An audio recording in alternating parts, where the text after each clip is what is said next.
Vamos a comenzar el programa con una pregunta. Una pregunta que nos incumbe a todos, más cuando nuestro ego tiene un alto grado de participación. ¿Alguna vez se preguntaron qué tan inteligentes somos los humanos? Gustavo. Hola, Uri. Mirá, estaba seguro que con esta pregunta te ibas a hacer presente. Y bueno, si empezás a hablar de cosas inteligentes, es obvio que voy a estar acá. No te agrandes. Veremos la respuesta. Mirá, ¿querés que yo te responda esa pregunta? Bueno, no sé, porque quizás no te guste la respuesta. Mejor te voy a dejar que la respondas vos y yo al final de todo vuelo y vemos qué pasa. Perfecto, veremos qué respondés o qué acotás a mi respuesta. Nos vemos después, Uri. Chao. Chau. Pero volvamos a la pregunta. ¿Qué tan inteligentes somos los humanos? Si miramos al pariente más cercano del hombre, es el chimpancé, con el cual compartimos el 99% de nuestro ADN. El 99% de nuestro ADN.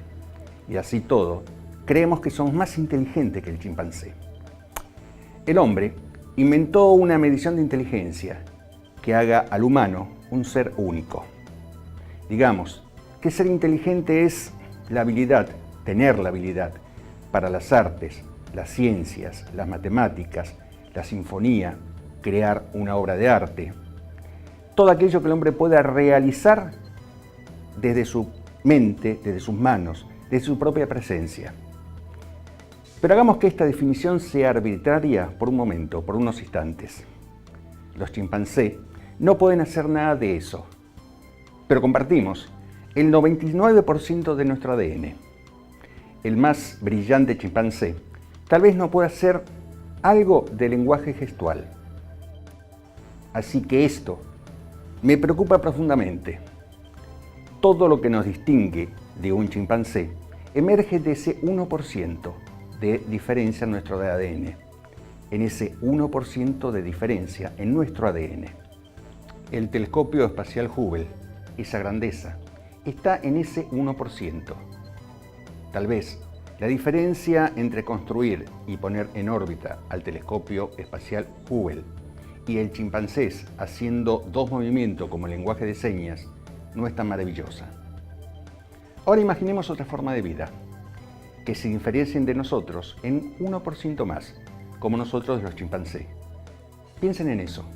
Tenemos un 1% más que los chimpancés y estamos construyendo el telescopio Hubble. Aumenta ahora otro por ciento en ellos. Entonces, ¿qué seríamos para ellos? Unos elementales a su lado. Ellos llevarían a Stephen Hopkins y lo presentarían como un primate. Y dirían, este es el más brillante de ellos, ya que puede poner en su cabeza un poco de astrofísica. ¿No es bonito este primate? Pedrito, con 3 años, hace lo mismo. Piensa en lo inteligente que serían con ese 1% más, donde la mecánica cuántica sería algo intuitivo para sus bebés.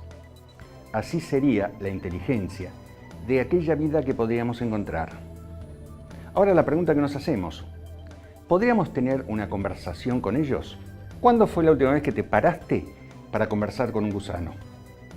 Bueno, podrías intentarlo, pero creo que esperar una respuesta sería algo inútil. No tenemos conversaciones con otras especies similares aquí en la Tierra, pero sí creemos que alguna especie inteligente está interesada en conversar con nosotros. Constantemente me pregunto, si somos una especie muy elemental para poder comprender el universo que estamos investigando, quizás necesitemos de una especie un 1% más inteligente que nosotros, para quienes la teoría de las cuerdas, la energía oscura, la frontera de nuestros pensamientos, sean simplemente intuiciones. Estoy ansioso de esa posibilidad, porque quiero estar vivo y presente cuando ese descubrimiento se concrete. Pero por suerte, creo llegar a participar de él, ya que estamos en un corto plazo de espera. Gustavito. Uri, te estaba esperando. Bueno, ahora entendiste por qué estoy acá, ¿no? Es que tenemos bastante que hablar. Seguro que sí, mi pequeño amigo. Y ya te dije, sos un excelente socio para mi próximo Nobel. Bueno, Puede ser que comparta algunos secretos con vos, pero tampoco en eficiencia, ¿eh? Oferta y demanda, mi querido amigo. Nos vemos. Nos vemos.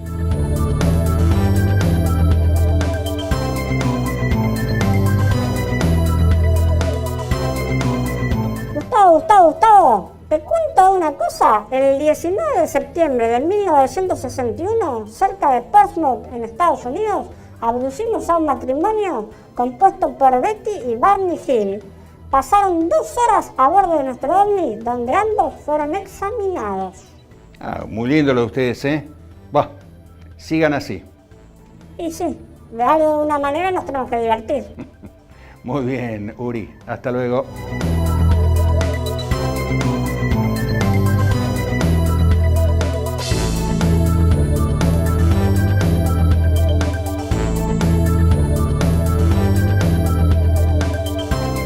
Una interesante pregunta.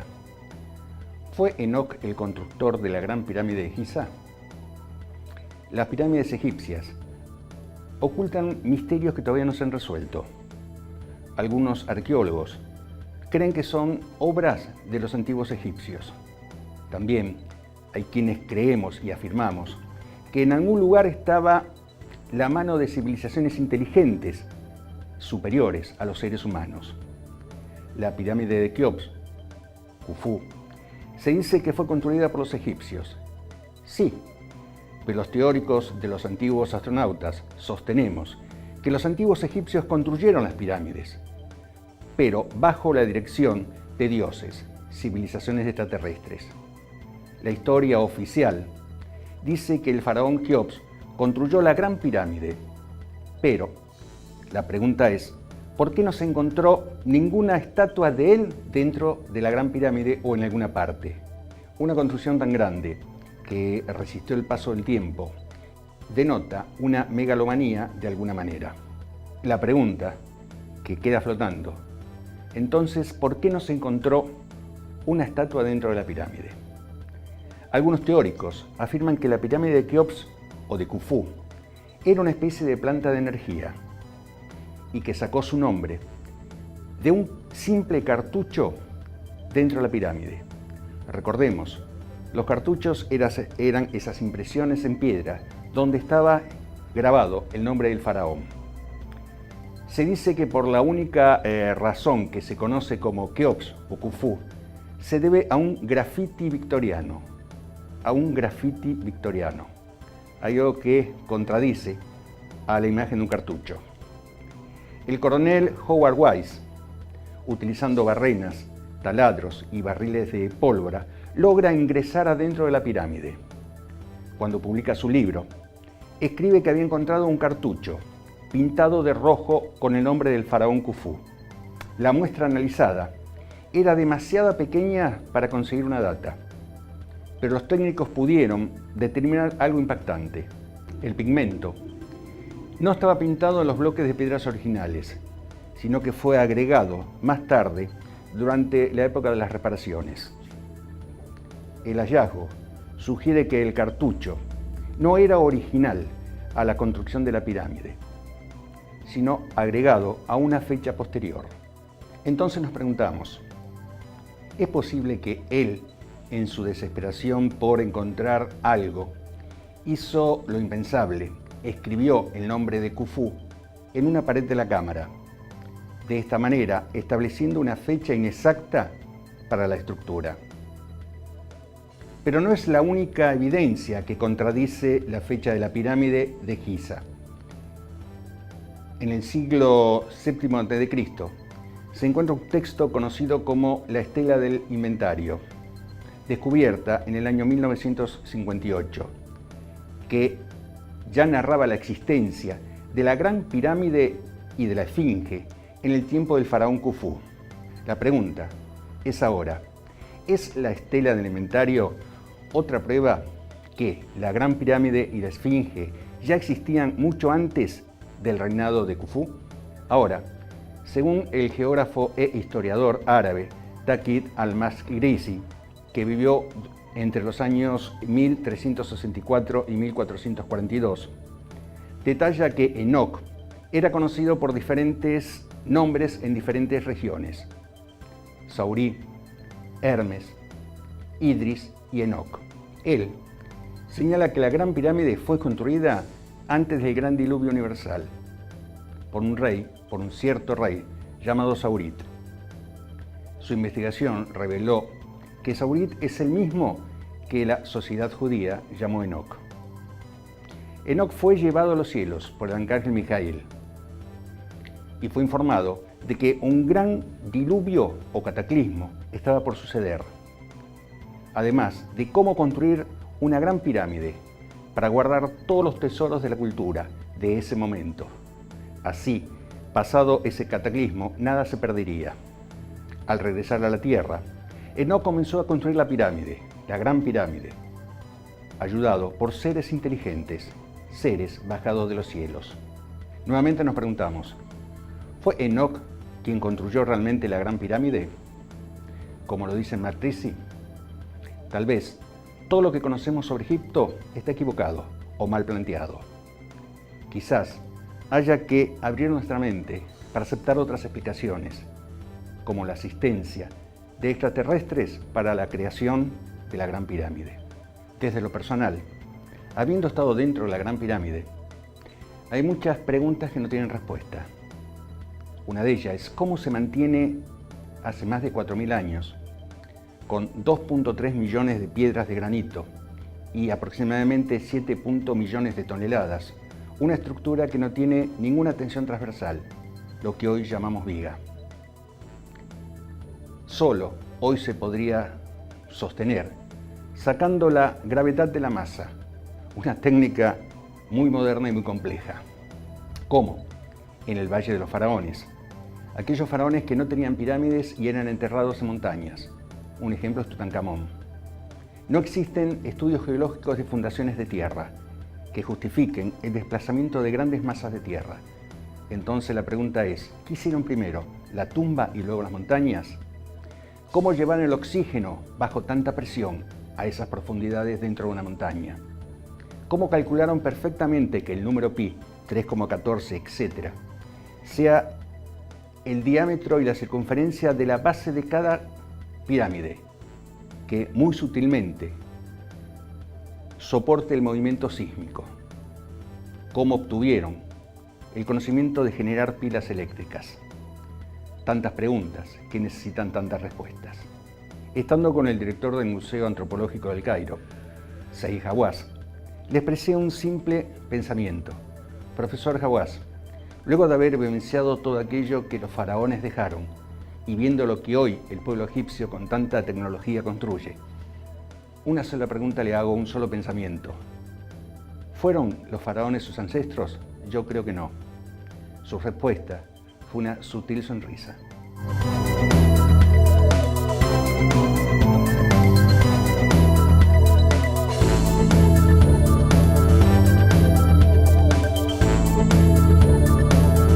¿Saben que a cada hora el universo se expande más de 1.000 millones de kilómetros en todas las direcciones? Lo que lamentablemente no se expande tanto es nuestra tanda publicitaria. Por favor, colaboren, así Gustavo se compra zapatos nuevos.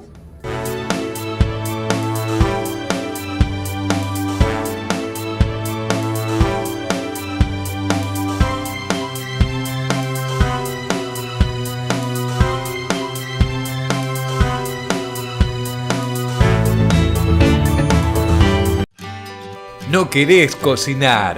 Tu lugar en San Pedro, Parrilla La Rosa. 25 de mayo, esquina Ayacucho. Delivery al 42 58 96. Parrilla La Rosa, un lugar de amigos.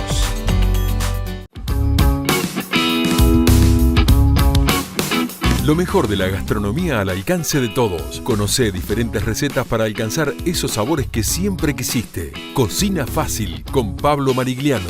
Martes a las 14 por Somos San Pedro y Varadero. Reiki. Masajes descontracturantes y relajantes. Aromaterapia. Gemoterapia. Aqualed. Masajes Yantala para bebés. Armonización energética de ambientes. Graciela Avenali. Turnos al 459-071. Roticería Moca Aromas y Sabores, delivery de empanadas, tartas, ensaladas, pizzas, pastas caseras, sándwich de milanesa, pollo al espiedo, postres y todo lo que se te ocurra para un buen comer. Pellegrini esquina Arnaldo. Pedidos al 03329 420 992 y 421 429.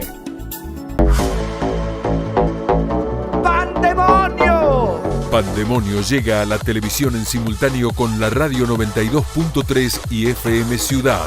Pablo Liñán, Nacho Sierra y todo un equipo renovado. Invitados, anécdotas, música y el mejor humor para terminar la semana. Pandemonio, viernes a las 22 por Somos San Pedro y Varadero.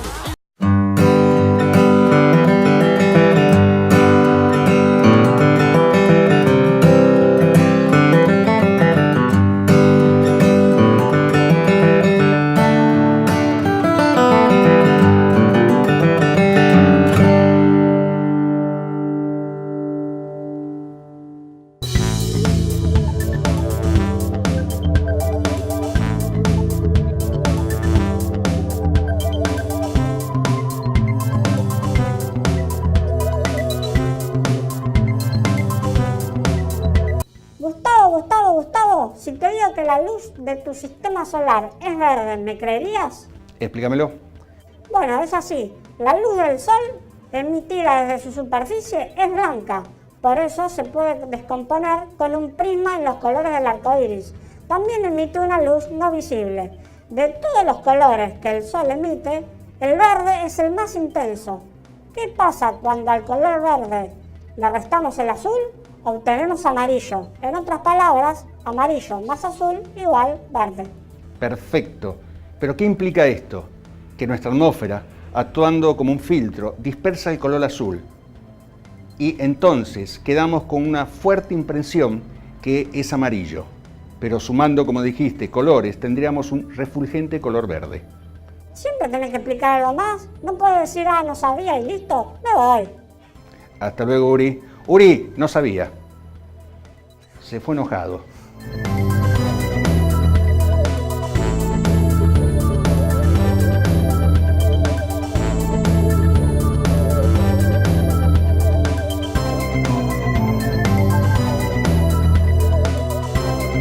Antártida, una región geográfica que está de moda por el calentamiento global, por derretirse grandes capas de su territorio, por desprenderse grandes icebergs.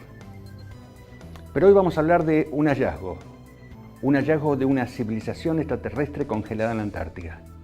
Sí, una civilización extraterrestre congelada en la Antártida. A principios del año 2007, Cory Gode, analista del programa espacial de la NASA, fue llevado a la Antártida para presenciar las primeras excavaciones científicas de una antigua civilización enterrada bajo 3 kilómetros de hielo. El descubrimiento de las ruinas se remonta a la primera expedición de la Alemania nazi en el año 1939, según Gode. Ahora, salieron a la luz a partir del año 2002, cuando dichas excavaciones fueron abiertas a arqueólogos y científicos. En una actualización fechada el 11 de diciembre del 2016, Gode describe que estas excavaciones antárticas están dentro de un programa espacial manejado por la Fuerza Aérea de los Estados Unidos, obviamente en secreto. Según datos filtrados, era una civilización preadamita de 3 a 3,5 metros de altura, con cráneos alargados. El preadanismo fue una opinión sostenida a fines del siglo XVII, por lo cual, antes de Adán, ya existía una civilización en la Tierra. Los preadamitas fueron de alguna forma anunciados en el Génesis. La civilización preadamita, al menos en esta parte de la Antártida, habían sido congelados por un gran cataclismo ocurrido hace 12.000 años atrás. A principios de enero del 2017, Gode fue llevado a la Antártida para presenciar las excavaciones en las ruinas en curso. Jonathan Gerenet, comandante de la Armada de los Estados Unidos, fue el contacto inicial entre Goddard y la Alianza Programa Espacial, Solar Guardián de la Armada de los Estados Unidos. Goddard y los otros fueron llevados a una parte no investigada en las ruinas. Era una zona donde los equipos científicos no habían accedido. Entonces, todavía no se mostraba la real extensión de la civilización que había sido congelada. Goddard describe ver cuerpos retorcidos, contorsionados, en estados congelados. Además, había un rollo de una aleación metálica, o algo parecido al metal, con extrañas escrituras. Gracias a Cory Gede, ahora tenemos evidencia de toda la existencia del descubrimiento antártico y la expedición científica en curso desde el año 2002. El hallazgo de una civilización extraterrestre congelada en la Antártida.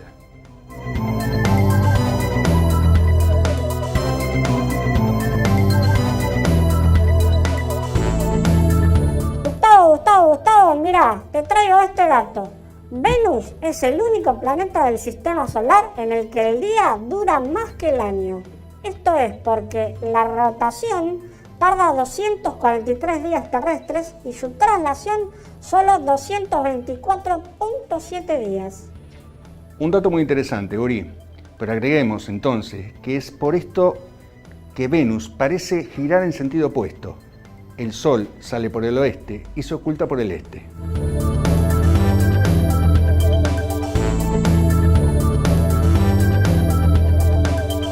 Los invito a caminar por mis ciencias, la física. Vamos a hablar de una partícula, de una extraña y pequeña partícula, los neutrinos. Los neutrinos son una partícula muy pequeña, que se mueven a casi la velocidad de la luz y no interaccionan con casi nada en el universo, es decir, no sabemos para qué están. Los neutrinos tienen una masa 2 millones de veces menor que un electrón. Los electrones forman la parte externa de un átomo. Un átomo es tan pequeño que podríamos alinear 10 millones de átomos en 1 milímetro. El diámetro de un átomo es de 0,1 nanómetro, es decir, 10.000 millonésimas parte de un metro. Realmente todo muy pequeño. Pero volvamos a los neutrinos. Si no los necesitáramos para explicar la desintegración de un neutrón, podríamos prescindir de ellos. Recordemos que un neutrón es una partícula subatómica con carga neutra, presente en el núcleo atómico de todos los elementos, menos en el protio, isótopo del hidrógeno.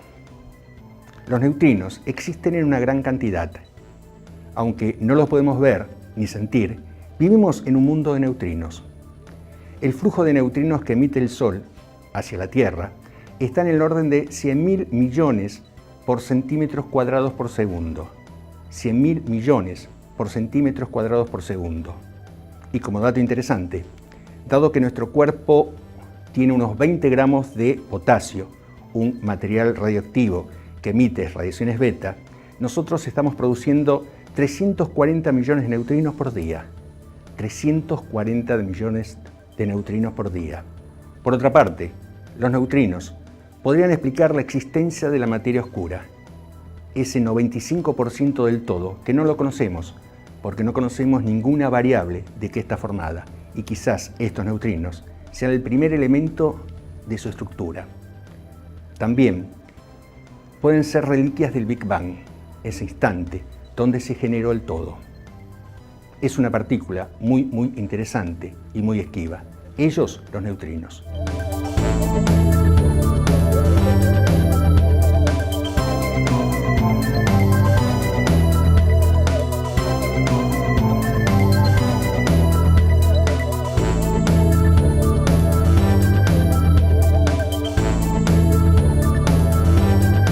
Vamos a responder una pregunta de Emilia Olivera de El Dorado Misiones sobre el universo holográfico. Emilia, es muy complejo tratar de interpretar que toda la materia que nos rodea, nosotros mismos, somos un cuanto de información, somos un cúmulo de información que nace del centro de un agujero negro en el cual está nuestra galaxia. Nosotros somos un cuanto de información, somos un pequeño paquete de información que en algún momento, si alguien bajara el interruptor, desapareceríamos. Difícil de entenderlo, ¿no? O de aceptarlo. Espero que este video aclare un poquito tu pregunta. La holografía es una técnica óptica que permite grabar información tridimensional en una película fotográfica. Entonces, a partir de las propiedades de la interferencia entre ondas de luz, es posible reconstruir la imagen tridimensional según cómo incide la luz en una placa de 2 dimensiones. El universo holográfico es una conjetura que propone que el mundo tridimensional en que vivimos es un holograma. Esto surge de los descubrimientos del funcionamiento de los agujeros negros, que explica que cuando un objeto es tragado y desaparece, su información queda atrapada en la superficie del horizonte de sucesos. De esta forma, nuestro universo tridimensional sería la proyección de información impresa de una superficie de 2 dimensiones, del mismo modo que un holograma proyecta su contenido cuando la luz incide sobre él. Esta superficie bidimensional que interpretamos como el límite de nuestro universo sería en realidad la superficie externa de un inmenso agujero negro dentro del cual habitamos. Esto coincide con algunas teorías científicas que afirman que la información es el constituyente básico de la naturaleza, o sea que las unidades fundamentales de la realidad no serían la energía y la materia, sino unidades de información.